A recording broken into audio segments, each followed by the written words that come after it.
everyone. Welcome to the first episode of Screen Geeks of 2021. This is Dave. This is Barry. Thanks so much for hanging around with us. Sorry for the kind of radio silence. Had some real world stuff get in the way. I'll just get this out of the way now. We're doing this episode. We're releasing it this Tuesday. We're recording it Saturday night. And then I've got 4 episodes that I haven't edited and posted because real life things. So we're going to get 2 a week out of the way, and then we're going to come back with new stuff again. I should also have, I'll go to the wide shot. Like, it's kind of dark behind me, and I got some more lights, so hopefully it'll be better lit in the background and look better, because why not? It's fun to do. Did you have a good holiday, man? I did. Yeah, really, really good. I mean, now just, we're back to real world. So I've hit the ground running, back teaching classes and doing my Mr. Mom duty. And yeah, I think things are great. It just, the Christmas season is long gone now for me. It's like, just back to the rat race. All my neighbors, all their Christmas decorations are down. You know how it is. It's weird. It's like, it's nothing but holly jolly for 2 months and then nothing. Like it never happened. So it's a little, it's a little It feels out like of, it was 6 months ago. Yeah. So, yeah, before we get into it, this is where I haven't said yet. Well, it's in the title. We're talking our top 10 movies, talk some honorable mentions.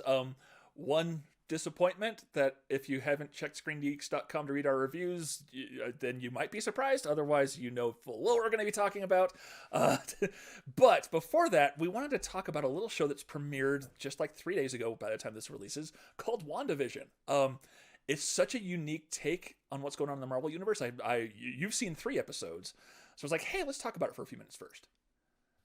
Yeah, I enjoyed this show. As I told you, I like that it's so distinctly strange. There's an exactness to how how much to the extent that it's replicating classic sitcoms.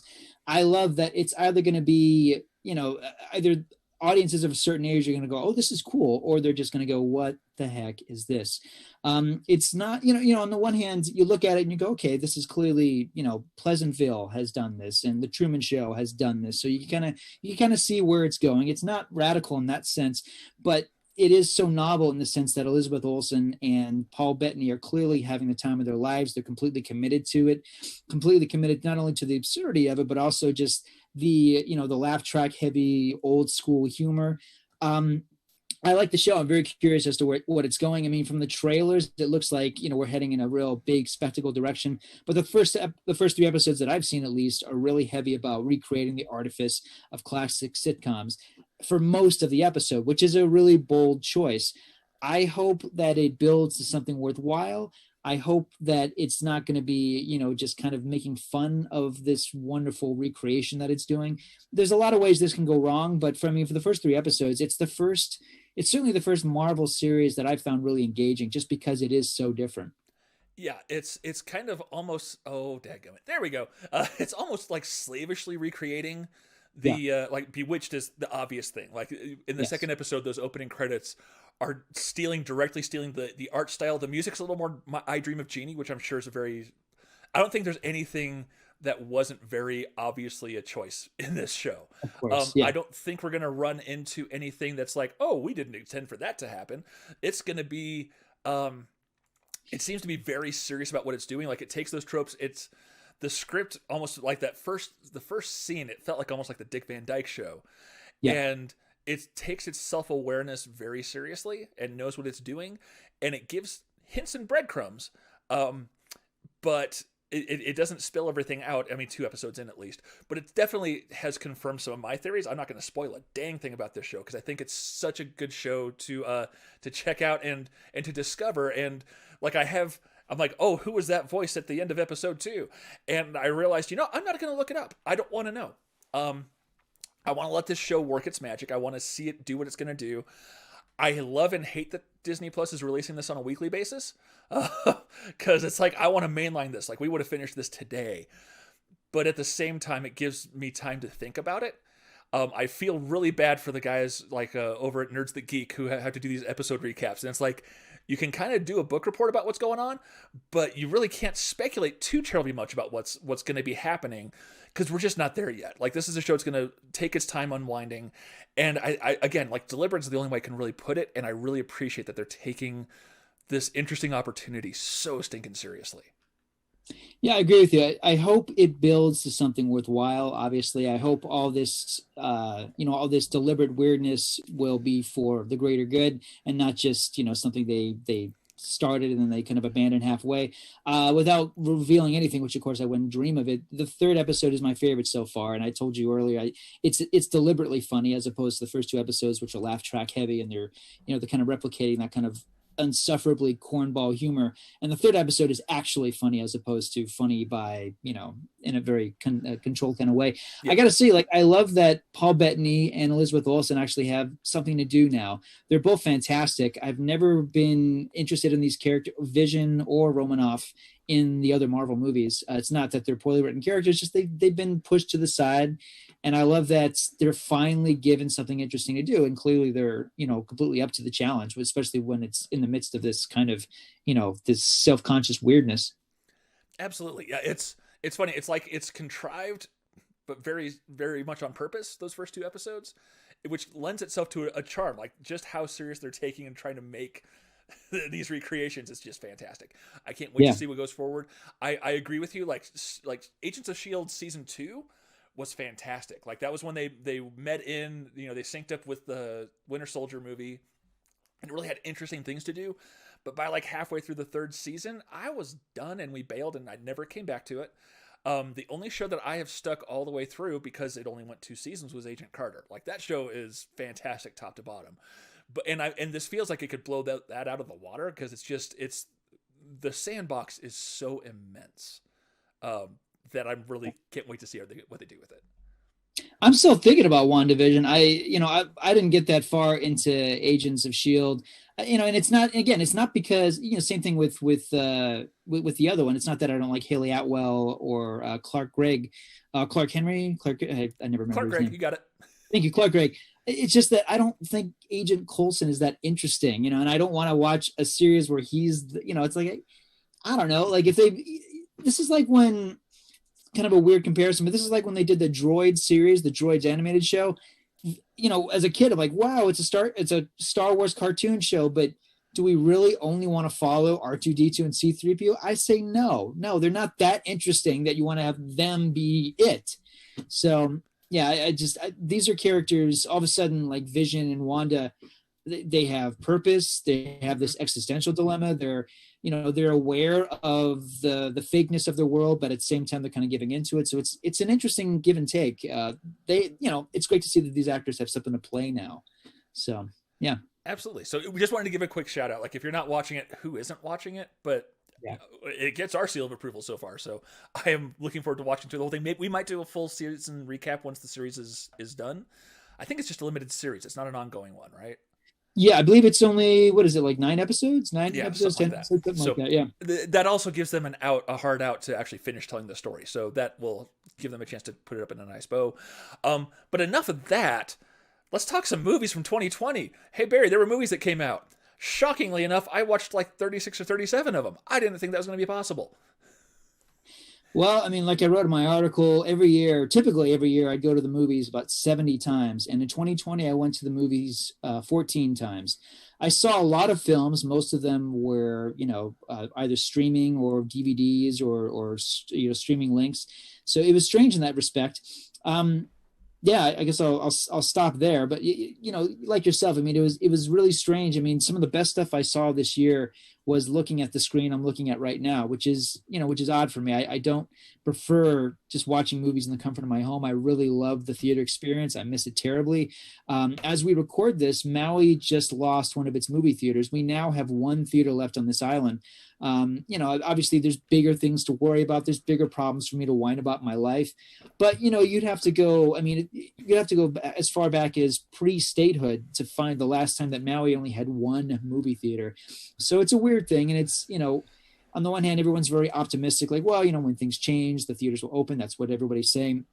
But at the same time, there's also, with the Warner stuff going on, there is a lot of writing on the wall indication. So obviously I want to be optimistic about it. And I've been saying my whole life that the movie theater experience, which is about the social experience and people want to laugh together, scream together, cry together.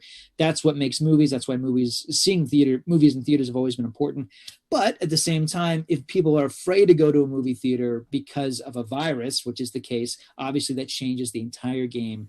And it's not about, the old argument about like, I don't want to go see a movie because I don't want someone to step in my shoes or be texting or talking or opening their plastic wrap. I don't Now want it's to like, die. yeah, yeah. Now it's, like, well, I have my home system because I don't feel safe going to the theater, for whatever reason. And, they've done a good job locally over here with the masks. I'm sure that it's a similar situation with you. They're doing the COVID-19 precautions, but, it's not the same, obviously. And because there's a lot of theaters that are currently closed or have closed their doors, temporarily, as they say, it's a different deal. So that's, if anything, that's the bittersweet element of 2020. I got to see some movies I really loved. There's some really great films, but obviously there's a lot of movies we were supposed to see this year, which got pushed back. I was supposed to end my year seeing Jason Momoa saying, "Let's fight like demons." And instead I saw Gal Gadot going, "Renounce your wish." Foreshadowing, folks. I hate to say it, that's going to be the first of many to go. I mean, what AMC's talking about, they've got enough money to get through January. Yes, we had money get passed through the stimulus bill, but it like specifically bars like them and Regal. I think Regal's already done. Yeah. So we're going to have theaters come back. It's a matter of, do the studios own them? Which I'm not thrilled about, but it might be the situation we're in. So I kind of want to do an episode digging into that. I'm not sure who to loop in on it because I don't want to put people in corners to pontificate who would be the perfect people to talk about it. That's all I'm going to say. But with that said, there was some crazy stuff that came out. There was some great stuff that came out. I've actually had a harder time than I expected making a top 10 list. Did you run into that same thing too? Yes and no. Just because there's just such a wealth of stuff. I mean, Fast 9 didn't come out. Yeah, for all the stuff that we did not get to see, for every Dune and Top Gun Maverick, for everything like that, there were these little treasures that came our way. So I, like yourself, I kind of do my rush at the end of the year trying to see everything. But yeah, let's get right into our top 10. I'll let you go first. Okay, yeah. Well, my first one, the bottom couple spots, these are films that absolutely belong on the list. But I also like to be a little advocate, kind of be a little bit more of an advocate for films that some folks might actually not actually see. And so my number 10, it's actually coming to Shudder in March, and I'm so thrilled about it. From the Mile High Horror Film Festival, the glorious Canadian film Slaxx is absolutely on my list because of, like, anytime someone says, I wish there was just like a really fun, just goofy horror movie, I'm like, wait, when it comes out, you need to watch this movie. And I know you weren't the biggest fan just because, like, at the end, the reasoning for the Slaxx was a little, I can see contrived. What I will say is it's going to be goofy no matter what, so I thought it was an interesting choice to make it a real world thing. So I kind of admired it for that. And it's just such a fun time that actually has something to say. And I got to reward a movie like that. Like, I can't wait for it to come out and see it again. Thank you, Dave. It's strange that you and I are somewhat on very similar wavelengths. Slaxx did not make my top 10, but I have not forgotten that one. And I will watch it again because it's freaking hilarious and there's nothing quite like it. My number 10 is also from the Mile High Horror Festival. My favorite film from the Mile High Horror Festival, which is John Hyam's thriller, Alone. That was my favorite film that I saw at the Mile High Horror Festival. It is essentially a two-hander. There are a few other people in the cast, but it's basically two people. It's kind of like a cross between Duel and The Vanishing. It's a stalker thriller, but it's smarter than that. It takes some interesting risks. The characters behave believably as opposed to the contrivances of the horror movie setup. It's eloquent in its filming and design. The performances are great. I dug this film. If you're only going to see, one of these kinds of movie a year, which seem like, like kind of a sleeping with the enemy sort of thriller about a woman in peril, this is a really good one because it is a smart film and it's done with extra special care. And it's one of these few kinds of movies that you can't get ahead of. I saw it at the Mile High Horror Festival and I immediately fell in love with it. I'm not going to say anything else because I might be talking about it later. Okay. I will say it is now available on Hulu. So thank you for saying that. Yes, I saw it too. Seeing this movie, I'm just like, oh yes. Yes. Yeah, and I will be watching it again very soon. Yeah, thank you for mentioning that. I've been wanting to see it again since the fest, so I'm glad it's readily available. Yeah, it's great, people. Like, I think that's something that's going to pop up a lot in these lists that we're sharing. Is like these are films that we're happy to push because, you've all seen Wonder Woman, you've all seen Soul. Let's look at the other stuff that's out there now. That's fair. That's fair. I'll just jump to my number 9. It's another one of these kind of advocacy picks. It's a movie the Slash Filmcast was going to cover, and then like everything blew up in the world, and then they decided we're not going to even cover it. I don't blame them for that, but this is on a streaming service. It's now available. I don't know how much crap I'm going to take for it, but a lot of kids, like my daughter, adored We Can Be Heroes. Like that's her choice. This isn't the choice, but like that's her kids movie of the year. Like her kids at school are enjoying it and everything. And I'm kind of bummed that she forgot about Enola Holmes. I don't know if you saw that or not. I didn't know. I heard it was really good. It is so much fun. Um, having that cast do that character, like it's tough to do. Like Sherlock Holmes' kid sister, how bad is this going to be? And it could have been really bad. Like it could have been god awful. And I'm stalling a little bit because I just realized I need to pull up the IMDb because I'm a dork. Editing. But the cast is so impressive in this movie. I had to pull it up because it's kind of hard to forget. Like, yes, Millie Bobby Brown's the anchor of this film. I'll get to her in a minute. But you've got Helena Bonham Carter playing her mom, who is unhinged and kind of leaves her alone, and you're not sure what the heck's going on. And Enola goes on a quest to find her after she disappears. You've got Sam Claflin. What else has he been in? Because he was a fantastically douchey Mycroft Holmes. Like, it was amazing. Wait, what was he in? He was in Me Before You, Adrift. Okay, Snow White and the Huntsman.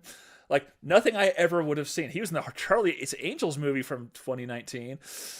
Like, ooh. Hunger Games, he played Finnick. Okay. I'm not familiar with this man's work, I'll be honest, but he was great in it. Like, again, douchey Mycroft, that's what you need. And then Henry Cavill as Sherlock brought a humanity to the character that we really haven't seen that much, while still kind of having that smarminess that's known for the character throughout all the different iterations. And his interactions with Brown's Enola are just absolutely wonderful. And what I really enjoy about the film is that, like, Millie Bobby Brown has a chance to actually really act. I hate to say that, like, if you've only seen her in Stranger Things, her range is mostly, it's very subtle, it's very well done, but it's also kind of limited. And I didn't see King of the Monsters because Godzilla just broke my heart with what they did to Bryan Cranston, I'll be really honest. And so I didn't know what to expect from this film. I hope for the best. The trailers look good, but trailers have lied to us before. Hello, Wonder Woman 1984. Wait, more foreshadowing. Okay. But she is an absolute charm in this movie. She is great. She is absolutely her own woman. And it's exactly the kind of movie like I want my daughter to watch. Like showing a fully realized, self-actualized, strong female character who's young, doesn't have it figured out, but is working through it. Like, it is an absolute blast. So it's probably my kid movie of the year. So that's, well, yeah, because the other animated films in here really didn't connect as much with hers. But yeah, so yeah, Enola Holmes. Who knew? Very good. Well, mine is not a fun movie. My number 9 is a heavy film. Came out in January. It was a festival favorite, and it kind of, I don't know, it didn't really find much popularity, but it's not that kind of a film. It's Kitty Green's The Assistant. Kitty Green wrote and directed this film. It's about a young woman, great performance by Julia Garner, who most know from Ozark, a young woman who is working at a film studio, and it's run by this really sleazy guy in New York. The movie is not about Miramax or Harvey Weinstein, but yes, it is. It's a fictitious take of what it was like to work in the Miramax office during the days when nobody quite knew what was going on over there.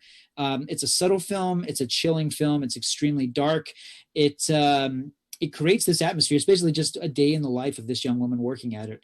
And there's the atmosphere and the performances, everything is just so keyed in. I really admire this film very much. I think it gets better with repeat viewings. There will be definitive films about Miramax and Harvey Weinstein. This is not it, but I think for the time being, it's a very strong film. And I think it creates empathy and some introspection regarding the whole Miramax thing. I think we're going to see a whole lot of different perspectives coming out of that. And from what I've heard, this is a very needed one. And I just haven't felt the gumption after 2020's dumpster fire that it was to be like, hey, I'm going to sit down and watch that. Sure. But I will at some point. That's cool. Sweet, sir. Well, coming up on number 8 is my first of one. Let's see here. 1, 2, 3 appearances from the Denver Film Festival to show up on my list this year. I've got a review of it. I posted it about a couple months ago over on YouTube and at ScreenGeeks.com. Yes, that site's actually active and has reviews. But Survival Skills is one of the most unique films I've ever seen. It had me from the moment we had Stacy Keach show up. It's kind of like the hook to kind of draw you in. But then the story kind of turned into this like humanizing like look at law enforcement. Like, it starts off with this guy Jim, he's an automaton of a cop, going through here's his every day in this, educational film for police. But he starts getting sentience, and as he's facing these really tough decisions and really messed up situations, he starts growing a conscience, and he starts trying to do something to help outside of even being just a cop. And in many ways, like, has to suffer the ugly consequences of when things go very wrong when you try to do that. And it ends on a very meta note without ever losing its humanity, which is something I really admired about it. Like, the technical aspects of it are fantastic. Like, they destroyed 40 VCRs or whatever it is, or like every VCR in the LA area that you could buy, this guy purchased and beat them all up to get the tracking lines and make everything look real, which is great. But none of that works if it's just a gimmick and the story sucks. And that was definitely not the case here. It's a short film. It's a tight film. And it was a very rewarding experience.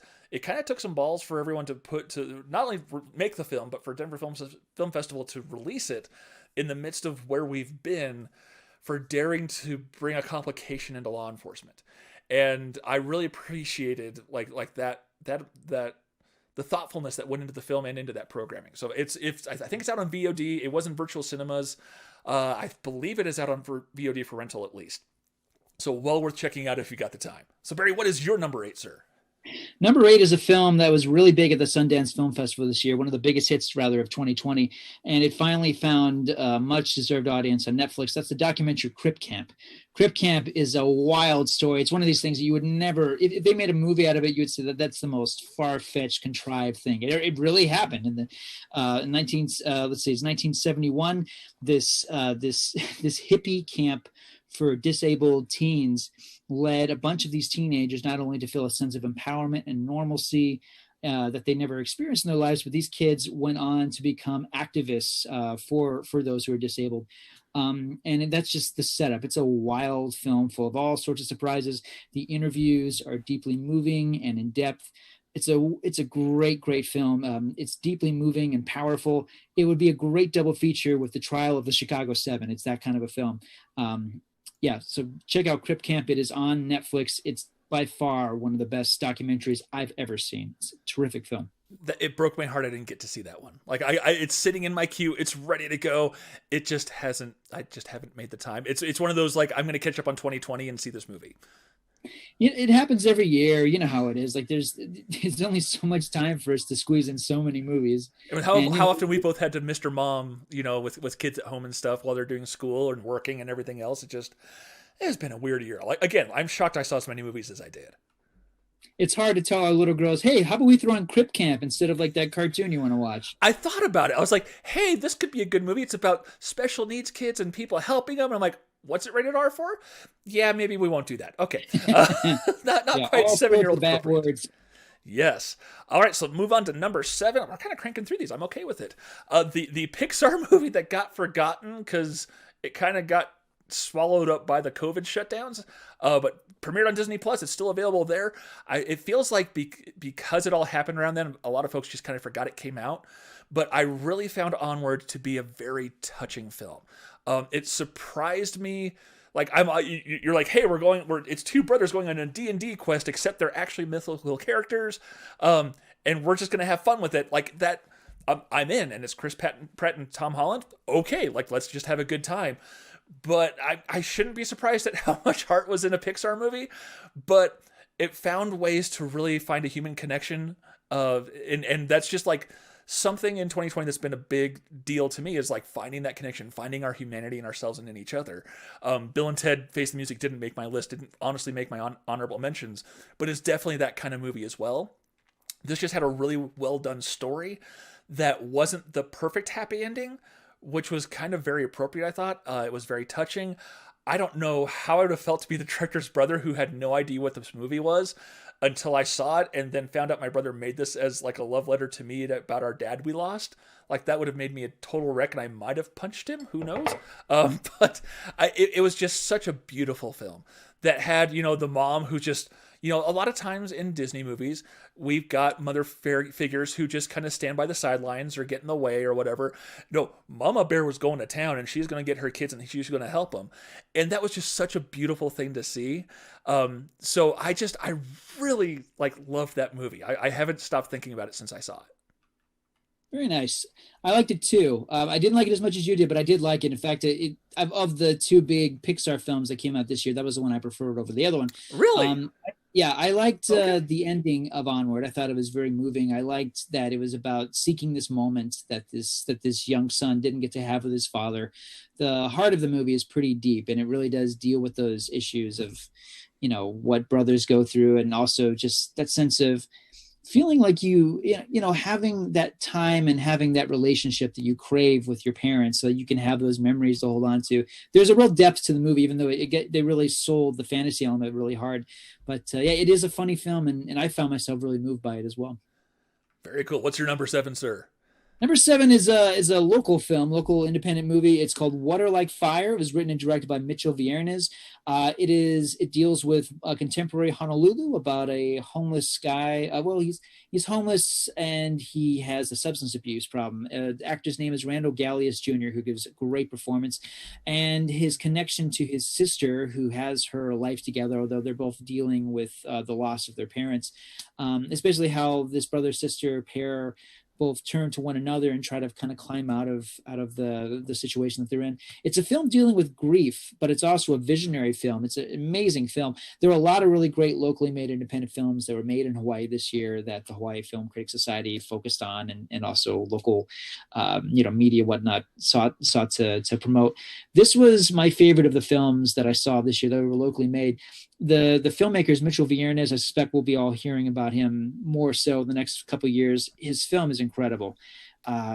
There's so many scenes in it that are truly remarkable. It just not only in the way they were planned, but also in the execution.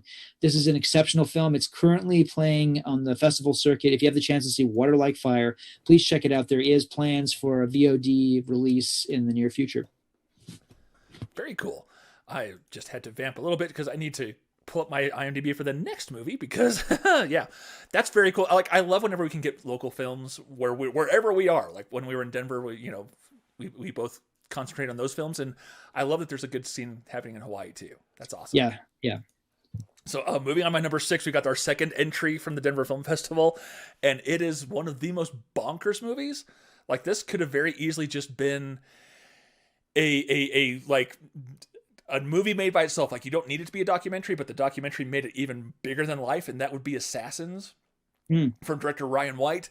It's a story about two models who assassinate Kim Jong-un's cousin, get caught for it, and then spin this weird yarn about, oh no, we weren't doing that. It was we were models on a TV show, like we were doing a prank show, like that. And you're like, this is the stupidest single defense I've ever heard in my entire life.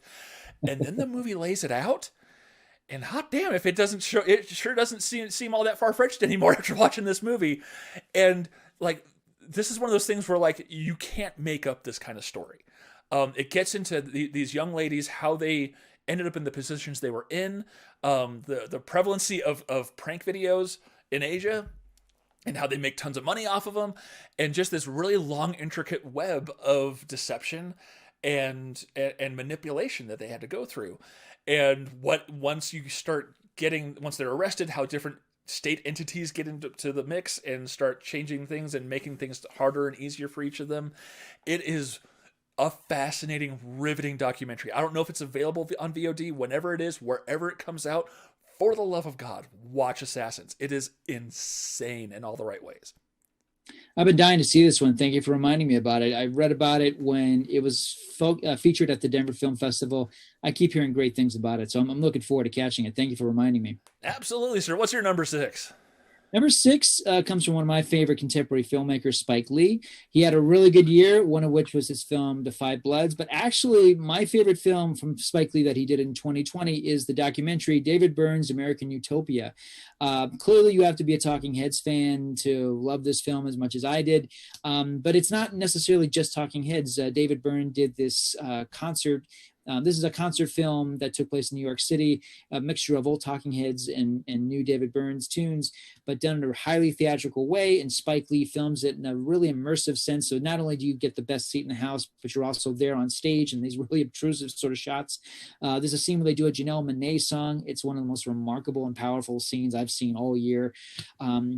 Yeah, Spike Lee does some really great documentaries. This is one of them. I love this film. If you're a fan of David Byrne and or the Talking Heads, this is a must. But if you want to just see a really great concert film and you like some really great music and also a highly theatrical performance piece, there's really not a whole lot of movies like this. Not even Stop Making Sense, the Jonathan Demme documentary of the Talking Heads concert film. So I love this movie. This is Spike Lee had a great year this year, but this is my favorite of the two films he did. Fantastic. It almost sounds like a Dave Chappelle's Block Party level good, like when Michel Gondry did that. It's amazing when you get good directors. Exactly. No, that's a terrific comparison. And I should say it's on HBO Max. And, if you're able to obtain HBO Max in any way, it's worth it just to see this. If you paid for a month because you wanted to watch Wonder Woman 84 and want something good to watch, sounds like we've got a winner here. This is the antidote. Yes, if Wonder Woman 84 is the poison, this is the antidote. Again, it's David Byrne's American Utopia. Check it out. I almost feel bad just taking pot shots every chance I get, but I don't. No, don't feel bad, Dave. Don't feel bad. No. Yeah. Sometimes being a movie critic is about revenge. It's about, revenge for the 2 hours and 30 minutes that they take away from us.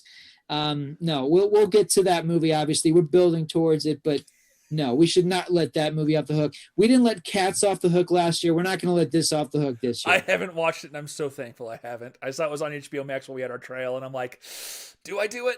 No. No, there's no reason for you to do that, Dave. No. Unless you're being paid or it's for your own personal sick amusement, no, there's no reason for you to go through that. Well, I posted a just to derail this thing completely. I posted a little bit of a fundraiser on ScreenGeeks and stuff for the food bank at our local church. I was like, hey, if we break this record, I'll watch anything. You know what? I'll even watch Cats. And we didn't hit it, so I got off the hook. But I would have done it for that case. Like for a good cause, I would totally do it. You're a good man, Dave. You're a better man than I am. All right, so top 5. This is where it starts getting real. My number 5 is a movie that some people felt shouldn't be considered because it wasn't a film; it was a stage production. But I feel like Hamilton was such a transformative version, like the performance that was made. When you can have 10 to 12 cameras recording the performances, you get to see things that, like, even if you're in the front row, you probably can't see because your vision's obscured and you have such a wide scope, you can't catch everything. So it was kind of like Lin-Manuel Miranda being able to do a remix of this, highly regarded musical, of course. Well, obviously for a good reason, but he was able to really put the focus where he wanted it to be, where he wanted the audience to be the whole time, which I thought brought a very interesting level to it. It's kind of like getting a director's cut of the musical. I know it's got problematic things. It's a little bit too happy about the slave owners, but I think it really brought such an interesting light having such a diverse cast, and the music is phenomenal. Like, it's almost like you have to watch it twice. Once with the subtitles on so you can keep up with the rap, because these guys are going a million miles an hour, and it's fantastic to watch. But then watch it again without the subtitles so then you can get the nuance of the performances. And I just thought it was absolutely fantastic. Like, I was gobsmacked. My wife watched it 3 times in a week, I think, just trying to catch everything because it was just so entrancing to her. There's nothing like it. It was going to come out in theaters, so that's why I have no problem putting it on my list for this year. Yeah, and it deserves recognition. I agree for that reason. I mean, there's a lot of stuff on Disney Plus this year. Artemis Fowl. There's a lot of examples of movies that were supposed to get theatrical releases. Yeah, I'm glad that people got to see this one. I'm weird about this. I'll say really quickly. Not only have I not seen it, I've been avoiding it because I want to see this on stage. Okay. I got a couple buddies who did get to see it on Broadway with different casts and different iterations. And I'm saving the theatrical experience. And it's not just Hamilton. I know at some point they're going to make Book of Mormon the movie, and I swear to you, I will avoid it because I want to see it on stage. So, yeah, that may be a fool's errand. I know I'm missing out on great art, but I want to see it on stage before I see Hamilton the movie. But I will eventually experience it. I've listened to the CD. When the CD soundtrack came out, I listened to it. I loved it. So I'm familiar with the material, but I want to sit on that stage and I want my eyes to be the camera. I don't like filmed musicals, that are filmed stage shows because, they're calling the shots as to where your eyes are going. The editing is doing that for you. And again, I respect that, especially since this is one of the most successful musicals in the history of Broadway. So I love that this is a definitive time capsule that, you've got the original cast, the definitive cast, forever captured doing, this great rendition of this classic musical. I get that and I respect that, but I'm going to wait. I can respect that. Like, you want to see it in the way you can see it, and because you'll always have that experience in mind no matter what. Like, no matter how good, like, even if the theatrical version's better, you had a very special experience. Like, you had that unique experience from seeing that one time that group of people did it. So, like, you'll get to have two different experiences with it. How can I fault you for that? There's no way. Well, I appreciate it because everyone's like, "Have you seen it? Have you seen it?" And no, I'm waiting because, as you said, Dave, it's not that I don't want to see Hamilton the movie, but Hamilton the movie. Whereas, if I get to see it on stage, I get to have best of both worlds. So I want to save myself for that one. So let's see. My number 5 is a film that premiered on Amazon Prime, although it did have a bit of it actually rolled out in some drive-in screens over the summer, and it was one of the most acclaimed films of the year. I love this movie. It's from a cast you've never heard of, a director you've never heard of. It's called The Vast of Night. It's on Amazon Prime. It's a sci-fi film. It's basically before sunrise with UFOs. It's character and especially dialogue driven, but there is a precision in the filmmaking and the dialogue. If you didn't know any better, you'd think that David Fincher made this movie. It's visually beautiful. It's literate. It's this movie that's full of ideas, as well as just this really great and bizarre sci-fi tale about how on the night of this basketball high school game in the 1950s, these young teens are pursuing this UFO that they first learn about via a radio station, and they kind of chase the UFO across town. It's a sci-fi film full of ideas and vision. I love this movie, and I hope sci-fi fans will check it out. That's The Vast of Night. You can see it right now on Amazon Prime. Another one on my list that it's there. It's ready to go. I just haven't gotten to it yet. Yeah, the list of things that I haven't seen that I want to see it's impressive, and that's great because this was such an odd year, and I'm dying to see it. You're not the only person who's spoken very highly of this movie. My number 4 is possibly the last good movie a lot of folks saw in theaters before everything shut down. I wanted to see it, but I just couldn't quite justify it because I'm at an elevated risk for COVID, and it was the early days. We didn't know what was going on. But Lee Whannell's The Invisible Man is astounding. Like, I should hate this movie because I'm so much about, like, keep to the spirit of the original film. Keep to the what it originally was, and you can have your own take, but as long as the bones are there, have some fun. This movie just kind of just didn't care at all about what bones were there. It took the conceit, threw everything else out the window, and worked. Like I say all that because I was prejudiced to not like this movie. Like, I knew it wasn't going to be true to the original.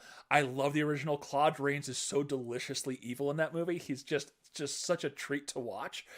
But, like, from that first, like, 15 seconds, with Elizabeth Moss all the way through trying to sneak out of the house without getting caught and being worried about the dog and then the car alarm and then running, and, like, the movie grabs you by the shirt, I'll say, and doesn't let go for the film's entire runtime. It used negative space brilliantly and kept the tension up the whole way. Seeing how some of those fights happened, like, you think they had to stage this thing like at least twice, if not 3 or 4 times, with the various, if someone's in a green suit, someone fighting air, someone fighting a person who's standing there. Like, the amount of expertise in its execution is really something phenomenal to behold. And it has one of the most unique kills I've ever seen in that restaurant. That was just, like, so brilliant. You're like, wait, what? Oh, that's awesome.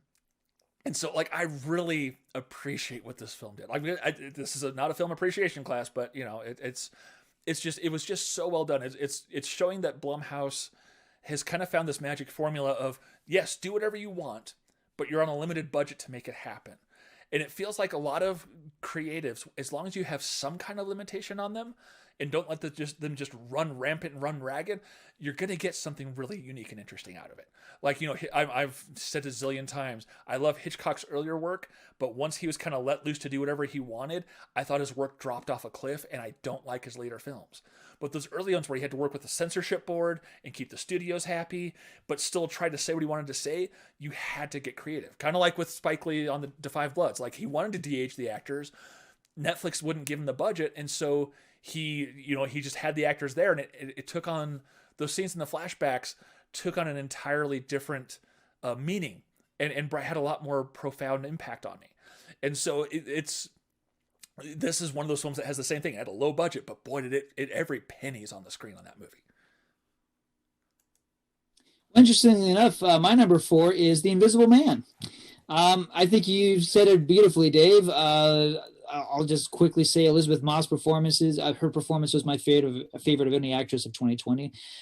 This was the best film Blumhouse put out, and one of the best films they've ever put out. Yeah, I agree. I think this is just a fantastic movie. It gets better with repeat viewings.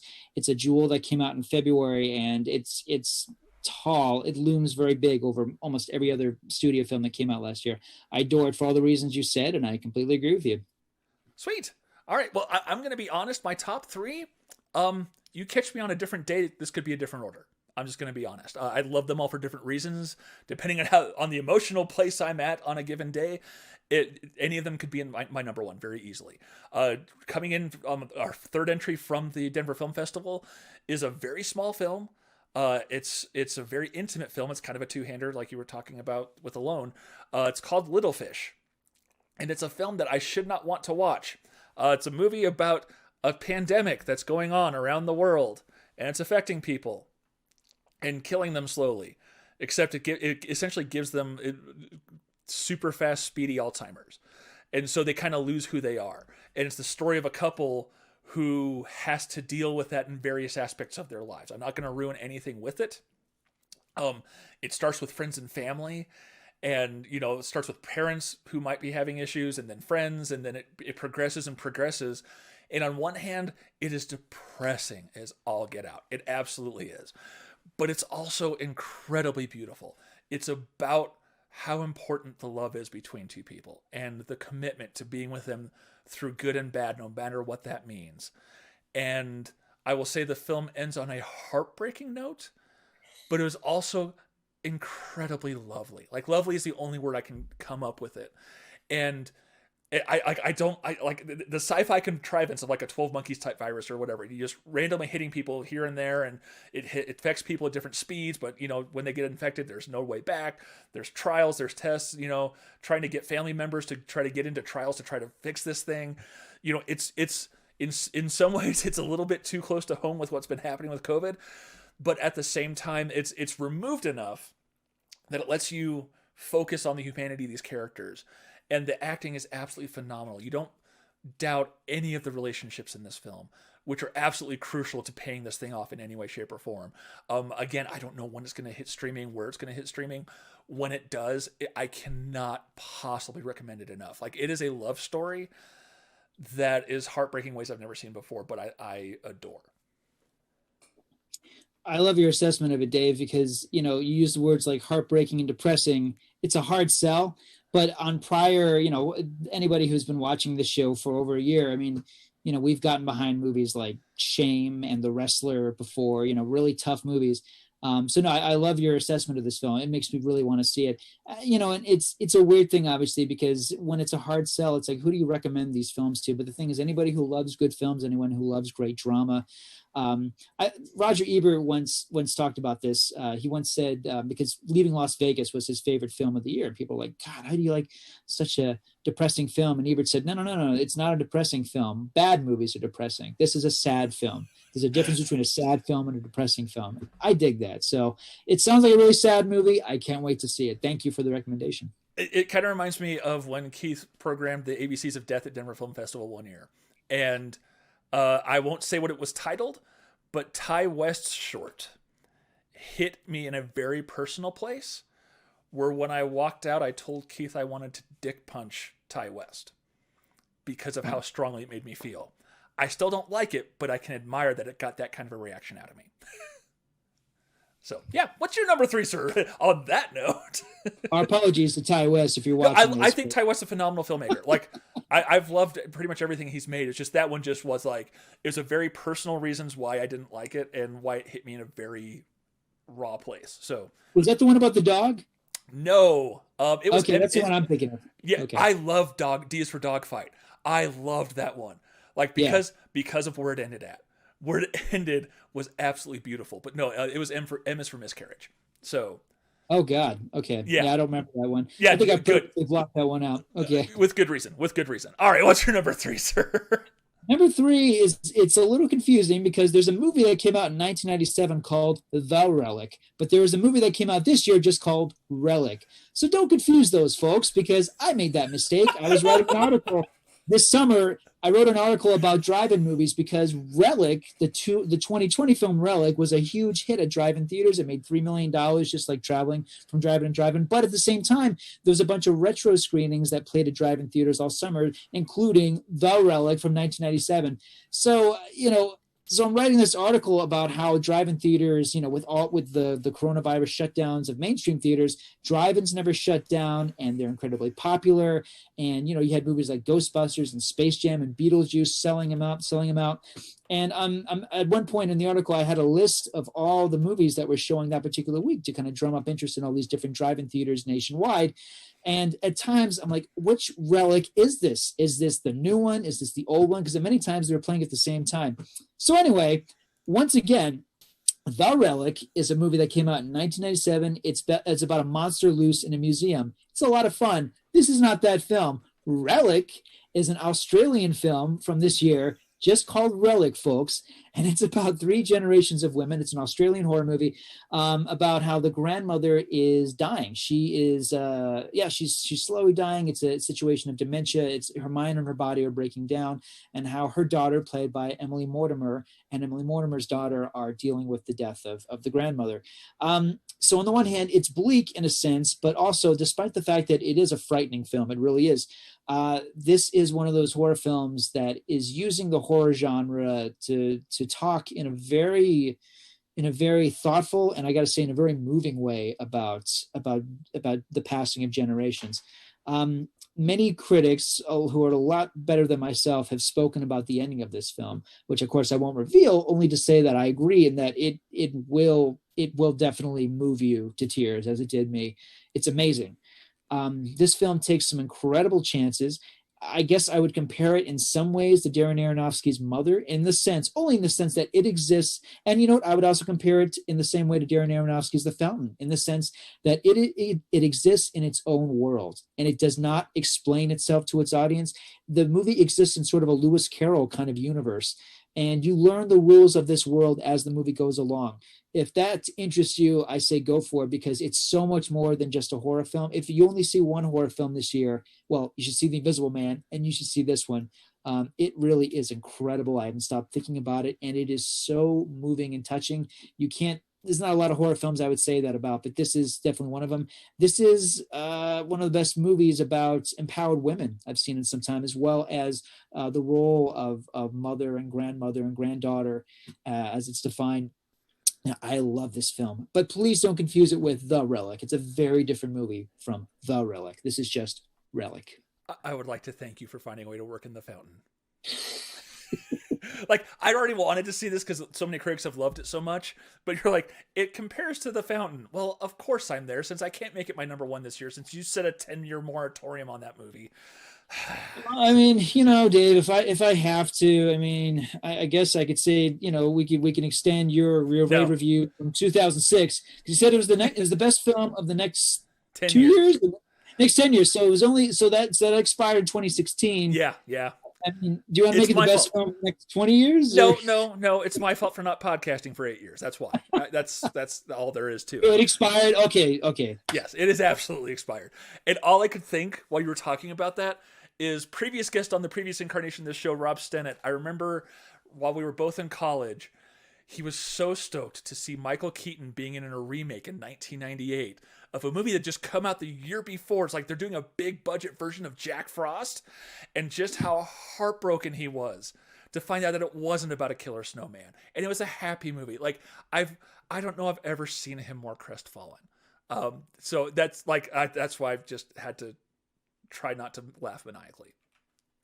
I've seen the 1998 Jack Frost, so I understand not only his crestfallenness, but it makes me crestfallen even thinking about that film. That it was made at all. The repeated line in that movie is that Snow Dad is better than No Dad. Okay. And by the way, that's not true. No Dad is better than Snow Dad. That is the reality that film cannot deal with. It's better not to have Michael Keaton in your life than to have Michael Keaton as a walking, talking snowman. God help Okay. us. Okay. All right. Well, we had to rabbit trail a few times, so it's all good. My number 2 movie is the second entry, it looks like, on my top 10 list from the Mile High Horror Film Festival. You put it at your number 10. Alone is, I guess this is a year of me being willing to go in a movie and meet it on its own expectations. Like, tortured woman movies are not my bag at all. Like what? Where the woman is going to be, this poor downtrodden victim the whole movie who somehow at some point finds the will to fight back against this bad guy. That is not this movie. This movie is about a smart woman who's grieving. When I found out why she was grieving, it made me predisposed to hate this movie anymore because I don't like misery porn. I don't. And it very well could have wallowed in what she was going on. It just served as a framework. And I really liked that choice. Like it would have been very easy to kind of drown itself in that misery porn and just like have you want to just like walk into traffic after the movie's over. Instead, this is about a movie about a broken woman who has not given up on life and who is not going to be taken advantage of. And in a way, it reminds me very much of Hard Candy. Like it's one of these two person films. I mean, there's a couple other people who figure in here and there, but it's very much about their interactions. And it worked so well. I thought I was watching Bill Lumbergh when I watched the trailers, but it wasn't. And the performances are just absolutely stellar. The film's conclusion and just when it hits that peak tension and you realize what's going on and what's about to happen, the cheer that I made in my house, I was glad no one was in the house because they would have come down to check on me to see if I was okay. It was a thoroughly satisfying film from top to bottom, and I love a good intimate film that just drives in the tension and the suspense the whole way through. It gives you hope and it takes it away. And then, if she was smart, she'd do. Oh, she's doing that. Okay, yeah. So it's a very well made movie. It's a very well thought out movie. And the plotting is just fantastic. This is like, if anyone's ever like, what's a good thriller? The fact that this is on Hulu makes me so happy because I just be like, go watch it. You're not going to be disappointed at all. Yeah. Yeah, thank you, Dave. And I got to say, I think I know the moment you're talking about. Is it that third act phone call that happens? Yes. Oh, yeah. Me too, buddy. Yeah, I lost my mind. I'm like, oh man, this movie's smarter than I am. Yeah, good stuff. Yes. All right, what's your number 2, sir? My number 2 is Aaron Sorkin's The Trial of the Chicago 7. This is Sorkin's second film as writer and director. His first was Molly's Game, which I loved. This movie is not as energetic and kinetic as that movie, although I love that film. It's a masterpiece. Trial of the Chicago 7 is actually very comparable to the screenplay that launched him, which is A Few Good Men. It has that kind of energy. There isn't a bad performance, not a bad scene. Everyone has been commenting about how the film feels very contemporary. There is that, but I mean, just take the film as it is. It is an extraordinary film about the need for activism, for the need for standing up, making your voice known and heard, and standing up to oppression. My goodness, I could just go on and on about the actors. Everyone from Michael Keaton, Jack Frost himself, Eddie Redmayne, Sacha Baron Cohen, Frank Langella, Joseph Gordon-Levitt. There's one brilliant performance after another, one great scene after another. This is a movie basically about a bunch of guys in a room talking. And it is absolutely riveting, edge of your seat, exciting. I love this film. Everyone needs to see it. It was going to be a big Christmas release by Paramount, and instead it's premiered on Netflix for everyone's enjoyment. And please check this film out. It's terrific stuff. Very cool. That's another I will get. I'm not the biggest Aaron Sorkin fan, just to be totally honest, but it sounds like it's worth a watch for sure. So I will get to it at some point. It's a little bit lower on my priority list. So I guess, oh boy, we're coming to number 1. Oh boy, it's The Fountain. No, I knew it. So this movie has problems, not in the performances, not in the story, but let's just get it out of the way. My number 1 was Soul. It came out on Christmas Day on Disney Plus. I love jazz, and I've been trying to find ways to introduce my daughter to it, and this ended up being a fantastic entry drug. Jamie Foxx is phenomenal in it. I think if anyone but Tina Fey had been cast as 22, the film would have had a lot warmer reception. Her performance is absolutely fine. It's just she has a lot of baggage when it comes to dealing with racial topics in projects. So I totally get anyone who discounts the film on that front. With that out of the way, The only fault that I have in this movie is I wish we would have seen more of Jamie Foxx's real life, because he is so engaging, and just like the passion he has for music and for those kids, and finding out, it's like, this isn't, I didn't want to be a teacher necessarily. I mean, it's about a guy who's a teacher, gets the break of his life, and then dies suddenly, and him trying to get back to life while being saddled with one of the oldest souls in the known universe. And it becomes a true journey of discovery. I totally can grant that the film could have been undermined by having Tina Fey play the white savior who saves his relationship with his mom at one point. I mean, sorry for the spoiler, but it kind of needs to be addressed. I think if I enjoy Tina Fey's performances. I kind of like her overall, but some folks can be problematic with certain topics. And I'm really bummed that it kind of undercut was a series of very powerful moments of not just connection, but like finding the wonder in life. You've got a soul who's like, what's Earth all about? Who cares? It's going to suck. And then getting to experience some of the wonders that we get. We have the honor and privilege of experiencing in our lives, both the good and the bad, really, really resonated deeply with me.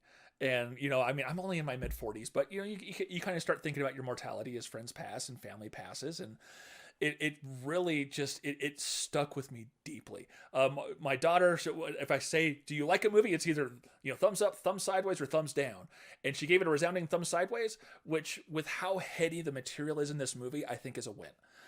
Pete Docter has really shown himself to be able to tap into human emotions in ways that I can't even imagine. I'm bummed that he's not going to be making any more movies since he stepped in as the head of Pixar.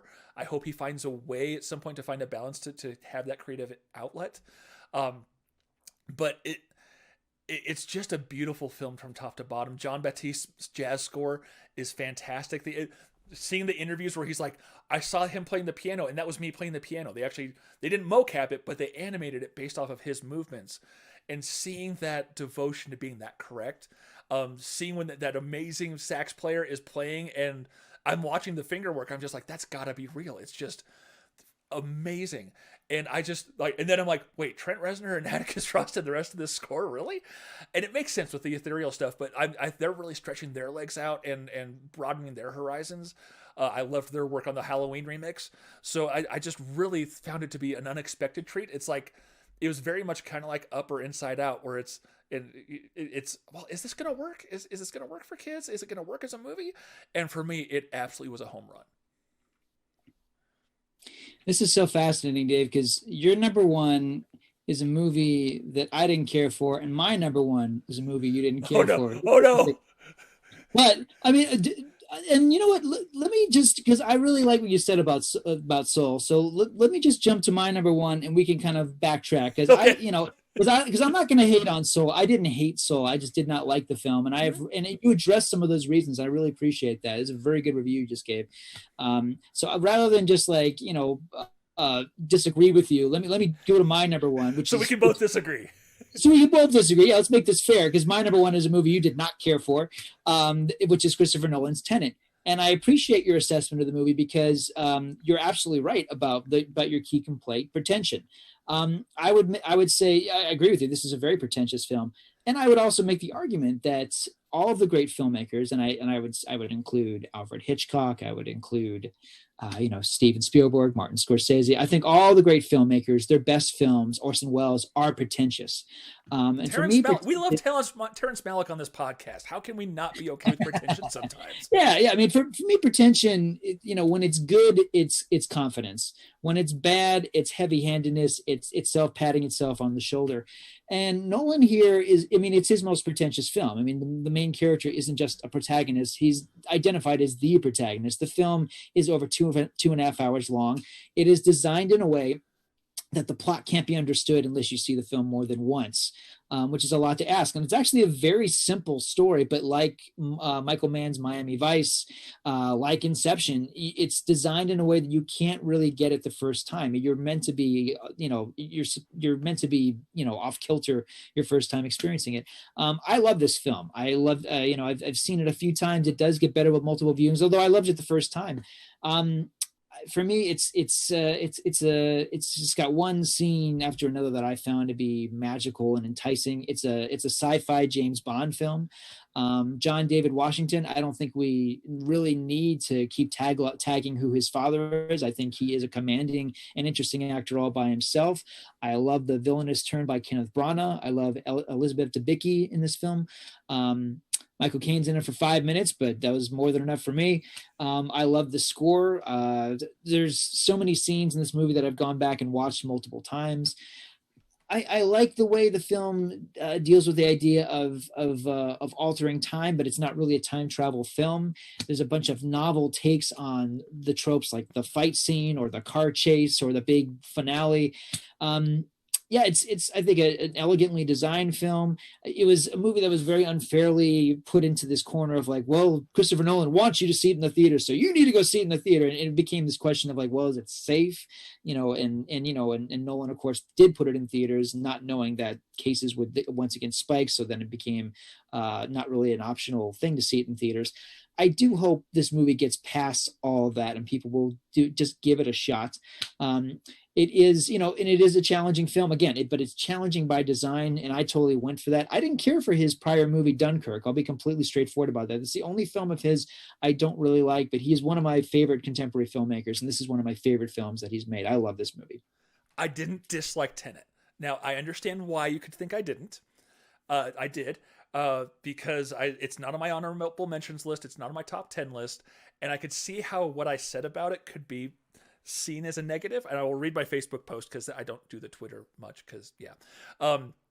Said, so I guess Nolan took the timey-wiminess of Doctor Who and decided to make his version of a Fast and Furious movie. Pretentious as all get out, up its own behind, and ludicrously entertaining if you don't think about it too much. That was meant as a good thing. It's a fun time. It is a blast of a movie. It is such a good time, but it is totally a Fast and Furious movie. Like, it thinks about it, but it doesn't think about it as much as like something like Inception did. I think you have to see Inception first to even be able to begin to grasp the concepts that are in Tenet. It's kind of a good primer, but I didn't think it was bad at all. I didn't think it was like the best thing of the year, obviously. But like, and then I said, what did I say? Washington and Pattinson were fantastic as always, but I'd like to see a female character who's more than just walking exposition, which I think is for me was a fair criticism of the film. But that's like such a common issue in movies. I'm not going to hate anyone who you said it's my number one. I'm like, I didn't quite get it, but I'm not mad at you for it. Like, I totally get how, like, if you're in the zone for this movie, oh, you're gonna love it. You're gonna have a great time. So I don't mind you putting it there at all. Like, I can see it can be a dig because I compared it to a Fast and Furious movie, but I love Fast 5 through 7. Like, those movies are action masterpieces, and a lot like the way that the sequences were shot. The amount of work that had to be put into that and the forethought and the staging and the choreography is gobsmacking. Like it is on a technical level, it may be the most impressive thing that he's done yet. Well, I'm sure Christopher Nolan would appreciate you comparing it to the Fast and the Furious. Oh, he'd hate it. He would hate it so much. And he wouldn't see it as a good thing, but it absolutely is a good thing that I'm saying. No, that's fair enough. I guess I'll talk a little bit about Soul. This film, it didn't work for me for a lot of the reasons that you mentioned. And again, I really appreciate your assessment, which I thought was very even-handed. When the movie became about the supernatural, it completely lost me. I think the opening scene is so magical and so engaging, and Jamie Foxx's character is so wonderful. I turned against the film when he became this blobby little thing. I did not like the depiction of the afterlife. The Salvador Dali, like, heavenly creatures are interesting, but I thought they felt like they belonged in a different movie, in my opinion. I do love the music. The score is extraordinary. When it becomes a body swap movie, I really got very angry and disappointed in the film. And it felt like the message overall was very Hallmarky. I wanted more jazz, frankly. There's jazz in this film. I wanted a lot more of it. I love Angela Bassett's character. I love Angela Bassett in general. I wanted more of her character and her interaction with Jamie Foxx's character. This is a film that I feel like really could have been a lot richer, just better if it wasn't about the afterlife. To me, I feel like Pixar did this film already with Coco. Coco was also a film that was not about white protagonists at all. It was a movie that dealt in a culture that had never been portrayed in a Pixar film, and it was also a movie about the afterlife. I feel like Coco nailed it. I feel like this movie did not. What else did I not like about it? Yeah, it's I think there's I would compare it to Brave. I think this was a missed opportunity, and a respectable missed opportunity. But yeah, I found myself just really disappointed with it. I would compare it to The Princess and the Frog. Everyone's saying, like, oh, it's amazing. They got a movie that's, you know, about Black culture, and you're actually dealing with characters who are African Americans. And yeah, Jamie Foxx's character is an African American for about 11 minutes, and then he's a blobby thing, and then the body swap thing. You know, if this movie was just about a music teacher, for me, it would have really soared. But instead, it had to do that whole silly afterlife thing, which it just rubbed me the wrong way. And, you know, and it's not fair. I'll admit, Dave, it is not fair that I criticize a movie for what I wanted it to be versus what it is. You know, that I'm always getting on people about that. Like, don't criticize this movie because you wanted it to be this way. They criticize what's there. So I know it's not fair that I'm picking on a movie because I'm editorializing, like, I wish it was this, but I can't help it. So for me, this film is a disappointment. That's fair. It's okay. We don't. This show is more interesting when we don't agree on everything. It's better for it. I absolutely. I get what you're saying. Like, it didn't land that way with me, but I can respect it. I mean, it's not like I can say you're wrong. Like, this is not the Gene Siskel. There are times where everyone has their own opinion, but there's times where you can be empirically wrong and stupid. And, you know, this is not that kind of case. So it's funny that you bring up Brave, because Brave is easily my least favorite Pixar movie. So I was just like, oh, I don't know about that, but okay. But I understand what you're saying. Like, I could absolutely watch a movie all about Jamie Foxx being a teacher. That moment when when the moment with the student in the staircase outside his apartment, while again he's not directly involved with it, showed the impact that he had in his life that he may not have even seen that he was having, and let this student understand that impact as well and what her passion is. And it was such a beautiful moment. Like, if you're giving me a movie full of those kinds of moments, okay, yeah, I'm not going to say I wouldn't watch that movie 100 times, because I absolutely would. So yeah, this movie completely had me, and then it lost me, and it never got me back. And I wanted to love it. I really do. And, you know, comparing it to, I mean, you know, when I talk about the Pixar movies I don't like, and I would put Brave up there, Cars 2, Finding Dory, you know, there's respectable things in all of those movies, and there's artistry, and, you know, obviously they're so much better than most run-of-the-mill animated films. But just knowing how high this company can soar, I wanted more. But I'm glad you liked it. I mean, clearly I am completely in the minority on this film. There's a lot of critics who loved it, put it in their top 10 list. By the way, you mentioned Bill and Ted Face the Music. I thought this was interesting. Time Magazine, their critic, not only did it make the top 10, it made the number 10 spot for best of the year. I thought, that's interesting. I'm not mad at it. Like, had it come out in another year, like I think we said this in our episode, had it come out in another year, I probably would be more hard on it. But I don't know if there was a more timely release. Like, that movie could not have come out at a better time in a better year. Yeah. So charming. Yeah, I like that film. Guilty pleasure, kind of, except I feel no guilt about my enjoyment of it. I'd happily watch that one again. Absolutely. Yeah. All right, so shall we move on to some honorable mentions? Have you got any that you want to shout out at all? I've got 5. Yeah, I do. Okay, well, I'll throw out one, actually, because I want to hear what yours is. One that Tom Hanks did this film for Paul Greengrass called News of the World. I didn't care for it. It's currently playing in theaters. It's a Western. I love Tom Hanks and Paul Greengrass, but I don't think a Western is their genre. I feel that they're very out of their element, and the movie is never as exciting or suspenseful, and most pivotally, not as emotionally as engaging as it should be. On the other hand, Tom Hanks did another film this year that was also a period piece that I really loved, and it didn't really get seen because it was supposed to get a theatrical release, and it wound up getting, the Apple Plus release, and that's Greyhound. Check it out. This is the second film from the director of Get Low, this movie with Bill Murray and Robert Duvall that I think very few people saw. It's the second movie, Aaron Schneider, and Greyhound is incredibly tight. It's 90 minutes, and it's 90 incredibly tight minutes. It's so suspenseful, skillfully done. It does have these human elements so that it's not just a run-of-the-mill sub-movie. Tom Hanks actually wrote the film himself. He's credited to the screenplay. His performance is excellent. Absolutely top-notch. it's a movie I wish I could have seen on the big screen, and it deserved that kind of treatment. And Apple Plus just isn't a luxury that everybody has, but I do hope over time people get to see it because it's a great film. Very cool. Anything else you want to shout out at all? Because I'll crank through mine if that's all you got. Oh no, you go right ahead. Yeah. Okay, I'll try to make it fast. Underrated action movie, The Old Guard, absolutely showed the promise of what this is a movie that I could see being a series of films that have different actors every time, and I would be here for it every step of the way. I thought Charlize Theron was great in it. I thought the entire cast was good. It's tough to pull off characters who've known each other for millennia, but with the exchanges of glances, there's a lot of history that ends up being expressed. And so having it be this crazy action movie about immortals that has a really nice heart in it just caught me off guard completely. Pardon the pun there. So I think it's an underseen treasure on Netflix, well worth checking out. Let's see here. Everything else, I guess I'll do my other Mile High Horror Film Festival recommendation. We talked about it on that episode, but The Cleansing Hour is out on Shudder right now. It is... The last 5 minutes completely go off the rails for me, and I hate it so much that I shouldn't recommend this movie. I only say that because the rest of the film is so solid, so well acted, so well thought out. It's still stuck with me just how good that movie was.